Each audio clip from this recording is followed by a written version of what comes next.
you've had a competitive season, regardless of that draft pick. The number's 252-228-5098. That's 252-228-5098. And don't forget, the C3 Panthers podcast is sponsored by Manscaped.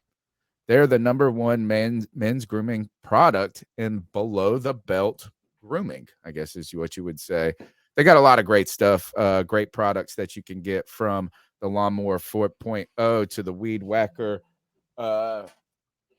ear and nose trimmer to the wonderful male, like like hygiene products of like the Crop Preserver, the Crop Reviver, right? And my favorite is when you get the premium package, you get this awesome men's leather shaving bag, right? Toiletry bag you can take on the road. And I always feel like this is when I put my toiletry bag in beside my wife's when we're going on a trip, that it like holds up. I'm like, you know what? I look like I'm prepared.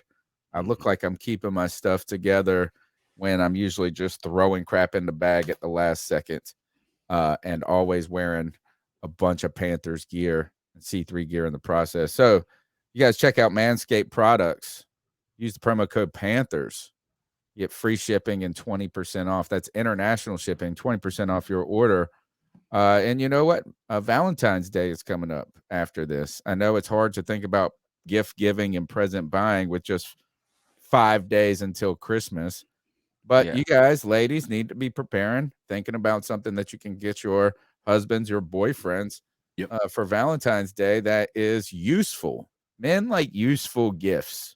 Agreed. Right? It's like we like things that are useful, and Manscaped products are useful and they work great. So promo code Panthers.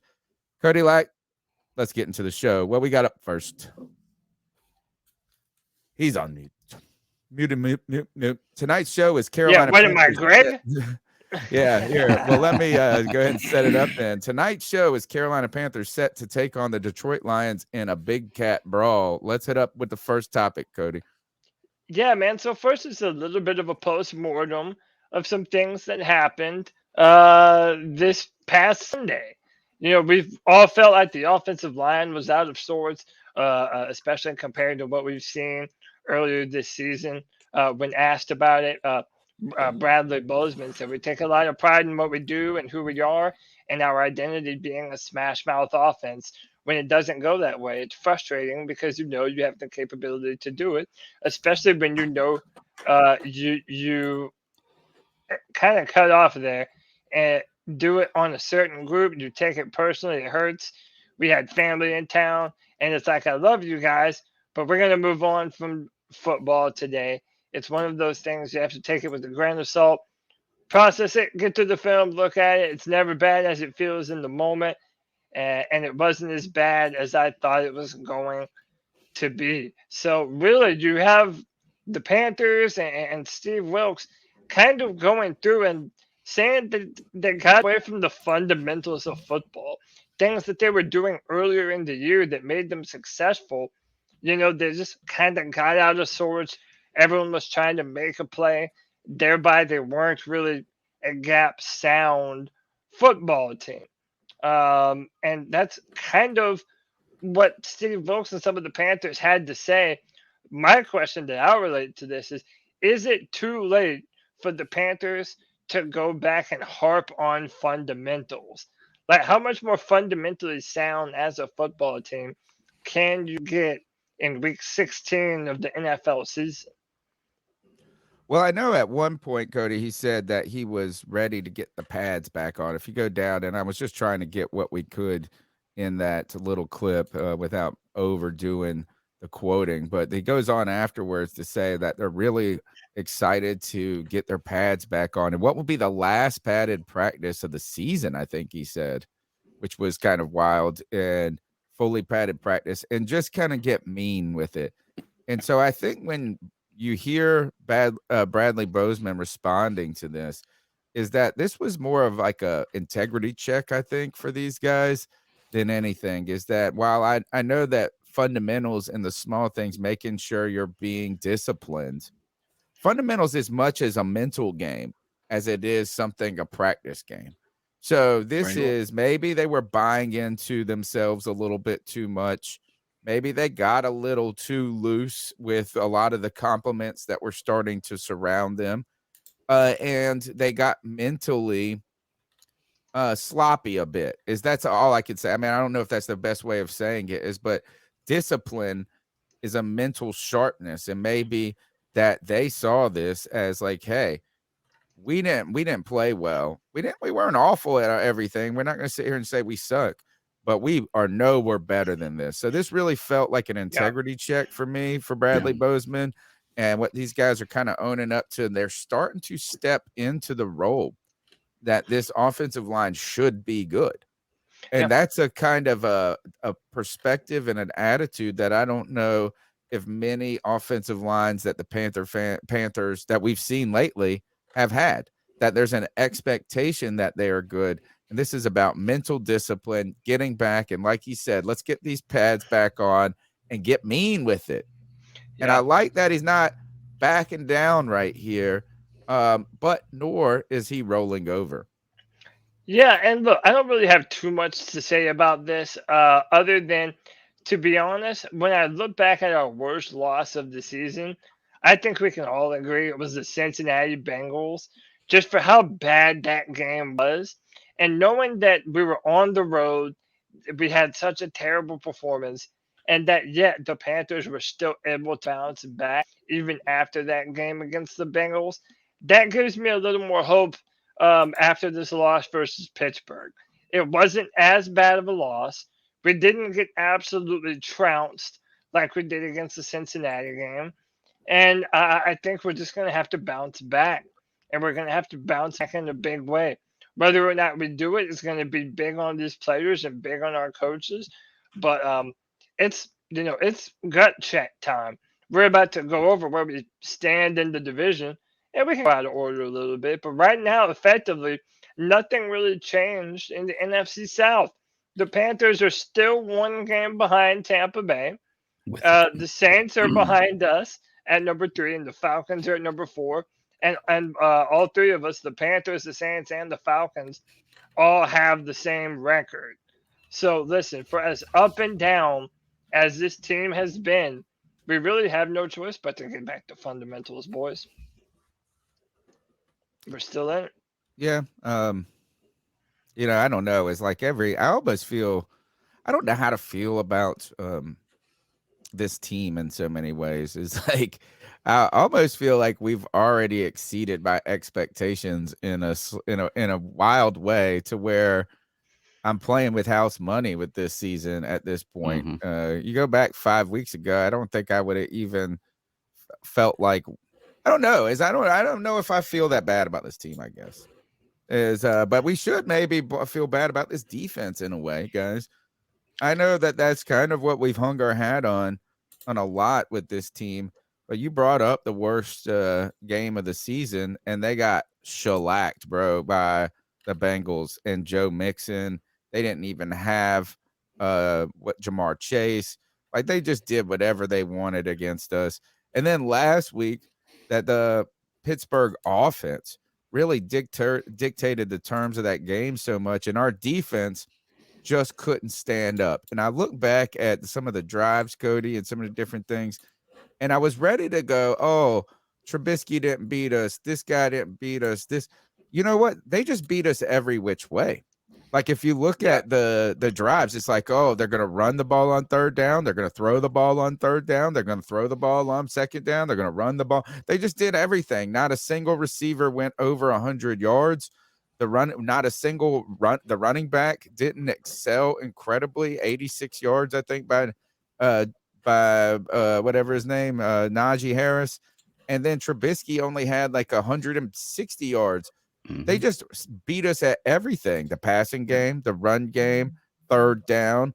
And that defense has gotten beat up a couple of times this season in those games that have been very important to us, namely the Bengals game, namely the Steelers game as of late. And now they got to play the Detroit Lions coming in, who have had one of the better offenses in all of the league. So it's been a wild season in so many ways. And That's kind of how. CK, your thoughts on that before we keep going? Yeah, I mean, I'm glad to see there's some accountability and you know to focus on Bradley Bozeman. I mean, I think that he's saying all the right things, and it's clear to me he's a guy that you keep on this team. I mean, I know we've talked about it time and time again, but I listen. And I know these are just things that people say when they play football, but I'm more than willing to accept that this offensive line feels different than anything that I've seen in the past decade. And I love that accountability, and I love the fact that they recognize that they are better than maybe people were anticipating them to be coming into the year. Yeah.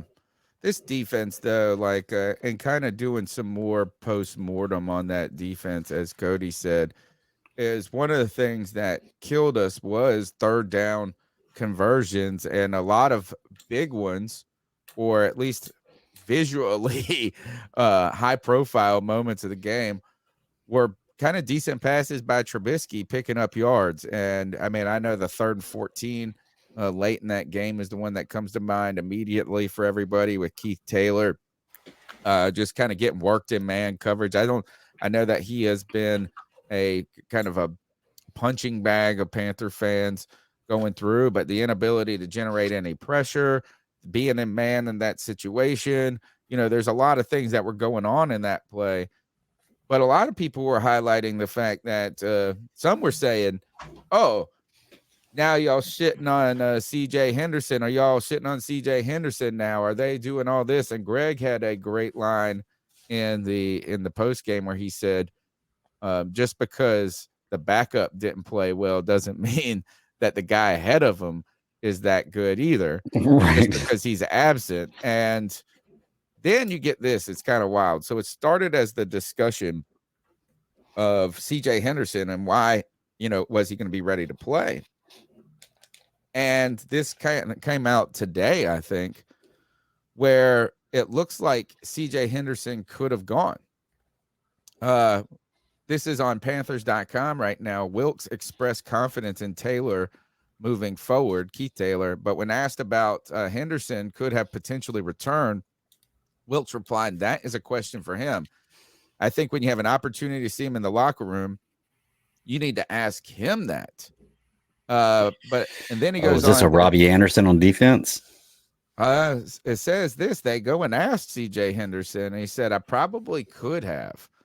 Would I have risked more games? I don't know. Now, he's not a very talkative guy. Here is Steve Wilkes. I want you guys to get, when I read this, I immediately said, oh God, I don't like the way this sounds, but I need to hear some tone, of like, is this just a clip of something that people were trying to essentially write in a way that makes me think this way or something?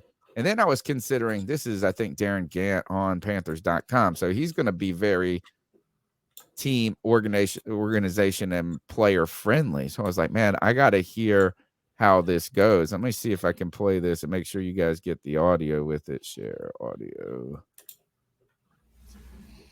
This is Steve Wilkes talking about it. And, good to get back out there and dust it off a little bit, but we're definitely a long way. Can y'all hear that? We need to be on Sunday. Yes. On Saturday. So barely though. Work in progress. Looking forward to getting back out there tomorrow, putting the pads on. And with that, I'll take your questions. News on CJ then today? He was out there full. He was out there moving around well. Looked good, no setbacks. So we'll see exactly how it goes day to day. You return to that game, maybe if it was a playoff game, is that like I can't, that's a question for him, so that's it. So that's the clip. Hopefully you guys could hear it. Okay. But like I don't feel great about the way this sounded. I don't know.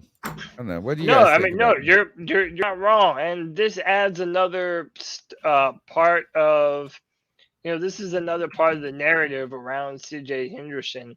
Whether we like it or not, it was around how much did he love football. And when your coach goes out of the way and says, no, that's a question for him, I think you have to ask him, I mean, that's basically saying, oh, hey, that was a decision on him.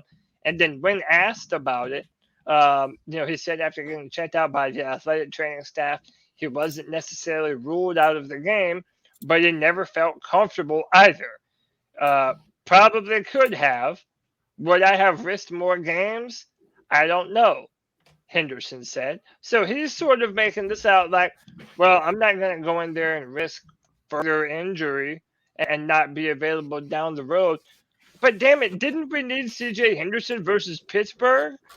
Considering how bad Taylor was getting absolutely burned in that game. I mean, what do we think here? That, hey, listen, even if you're a little bit hurt, hey, man, suck it up. You're playing football. Is it an old school mentality here?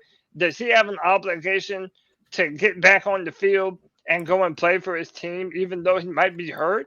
Or did he do the right thing? Maybe it is going to be better to have him more down the road rather than one performance against Pittsburgh. Me personally, I fall on the former. I'm kind of disappointed in CJ. I know Greg's kind of been a detractor of CJ. I'm a fan of him, but I don't like this move, man. I just feel like if you're able to go out there and play football and the medical staff clears you, you need to go and play ball.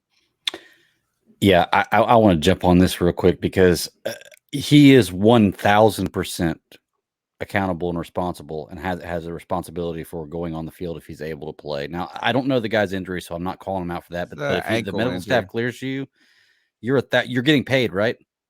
If you're getting paid for it, you're 1,000% responsible. If you feel like you could have made a difference. Now, if you're the guy, I respect a player not playing injured to preserve their career if they feel like they have a career that's more than maybe a second string top tier, in their position ever. CJ Henderson has not been built up to, or at least fulfilled the expectations he was supposed to have on any level when he got drafted or when he got traded. Like, he's had a couple of good plays in a few years. That's it. This guy does not need to preserve himself. He needs to prove himself. If I'm him, I'm out there playing, trying to. You play for a contract right here. Sitting for a contract is not in your wheelhouse because you are not that type of player. People are not sitting around waiting for your contract to run up so they can try to sign you. You haven't proven anything. So fair point. Yeah, he's 1,000% responsible for going out there and making his name because he hasn't done it yet. I guess what ultimately is just surprising when you hear these stories is when the coaches think they can go.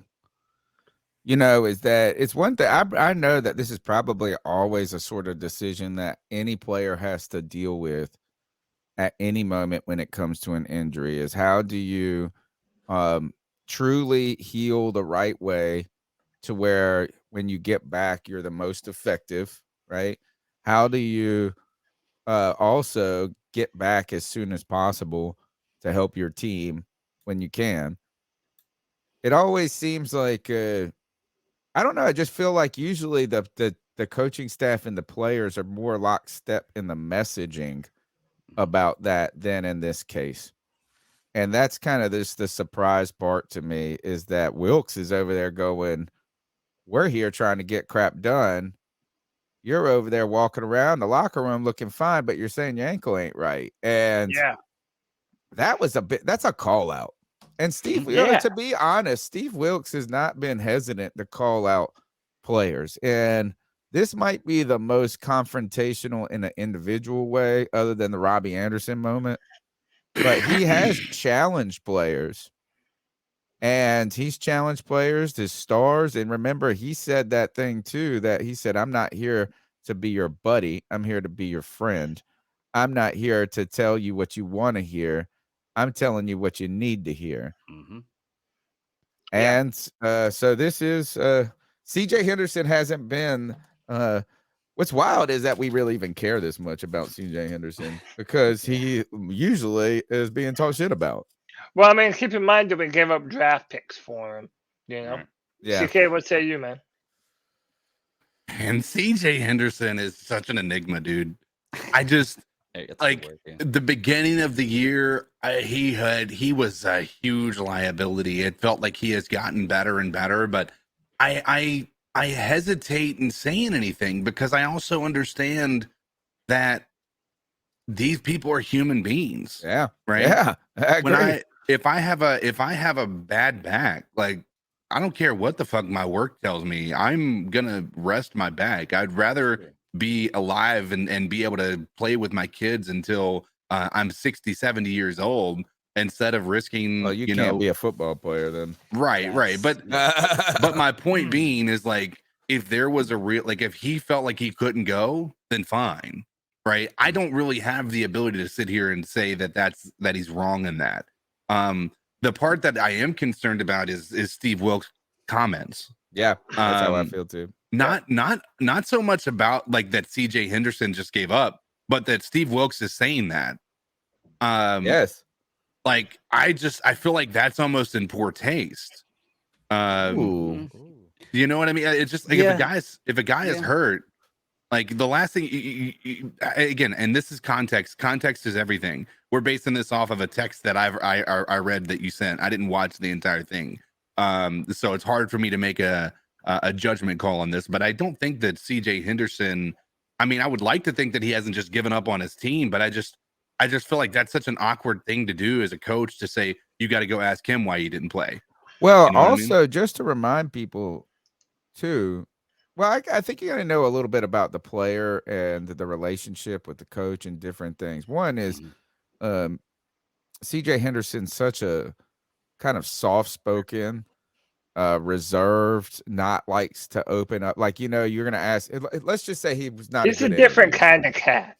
No, he's just not a good interview. He's a Robbie Anderson of defense. No, he's like he doesn't want to talk. Like, it's like you ask him questions, you want him to open up, and he's like, did you have a good Christmas? And it's just like, yeah, you really gotta coax the conversation out of him. So people are probably wanting him to say more on this, and he goes, yeah, I probably could have gone, but I didn't. And it was just like that was his only thing he said on it. But you also need to remember too that Steve Wilks, one of the few times that CJ Henderson has opened up to us as a player was when he talked about Steve Wilks take him out to dinner when he became the coach here. And he said he had never had a professional coach in his career, like really personalized the relationship in that way. And so they do have some sort of, their relationship hasn't been bad historically. So maybe this is kind of the tough, it's either in poor taste, right? As CK has said, it's either CJ Henderson being a little, I guess not really caring to come back as much, or this is a little tough love that a guy like this might need. My final question, if it was in poor taste, then how else could Steve Wilks have handled this? Like what was, like, if you, put yourself in his position. Say you're the coach, your medical staff is telling both you and the player that he's able to go, but the player is the one that's like, nah. As the coach, well, they say that's your decision. Right. But here's the way I would handle it if I'm Steve Wilks in that case, right? Because you're right. I mean, we don't know what was going on. If we think for a second that Steve Wilks didn't know what was going on there, then we're overestimating him as a coach. But we know that that's not the case. He's gonna have an idea about what's going on in this team, right? And so he knew exactly what was happening. All he had to say was CJ just didn't feel like he could go. He felt like that angle was a problem, and he just didn't feel comfortable, with the way that it felt. I think that's fair. I think that's something that makes sense, and I think that it doesn't put like a nasty taste in your mouth. I think that should have been the way that it was handled. Now, again, none of us are in that locker room. None of us were on that bench, and none of us know exactly what was said to who. So to come out here and say anything that we know for certain one way or another, we're basically just reading context clues. Nobody on this panel is saying CJ Henderson is for sure a bum, right? We don't know that. I mean, as far as from what happened on that day. Now, as far as this play, you can do that. That's what the whole point of this podcast is for us to talk about stuff like this, though. Exactly. And I just want to make that clear to people because I don't want people to think that just because Greg says that doesn't mean that we're sitting here saying this is all set in stone. We know we're human beings and we understand that this is all speculative and quite honestly doesn't mean anything. But it doesn't look great from just the outside For looking anybody. in. Yeah, for Yeah, for anybody. I anyone, think for that's CJ, a for fair Steve. point. Yep. And it probably, I wonder if it shows any mounting pressure. I think Steve Wilkes, to be honest, I have read on his face and his emotions how much he is trying to get this to work. Like, and he is, I think he truly believes like he needs to get this to work to have a job. Right. Like, is that like, Yeah. this is he's got to do more than anybody. That kind of typical, actually, the real That's a great point, Tony. discussion, the real discussion that people have when it comes to minority coaches or minorities in the world, in sense, is not that opportunity doesn't exist. It's just that it takes more to prove that that opportunity is deserved to people like Wilkes. Like, that's the whole point of the lawsuit, probably, and things like that. And so I think he knows that this is his moment. There That's a isn't a great moment point. going forward. And I read it. I read it a little bit, and just his investment. It's not a bad thing. When we lost that Falcons game in overtime, Right. he melted on the sidelines, and not like in an emotional way, but you could see he could feel the importance of it. And I think that's kind of where we're at right now. Yeah. No, I have nothing else to add. That's a great point. I mean, maybe he felt a little bit like, hey, man, I'm fighting for y'all. I need y'all to fight for me. I don't know. Either way, it's just conjecture. We really have no way of Yeah. knowing. But Yeah. but that's yeah, what we're let's here to talk about. Let's conject yeah, right. some more. That's what the C3 Panthers podcast does. So boys, I want to talk about two contract extensions that are coming up for the Panthers, and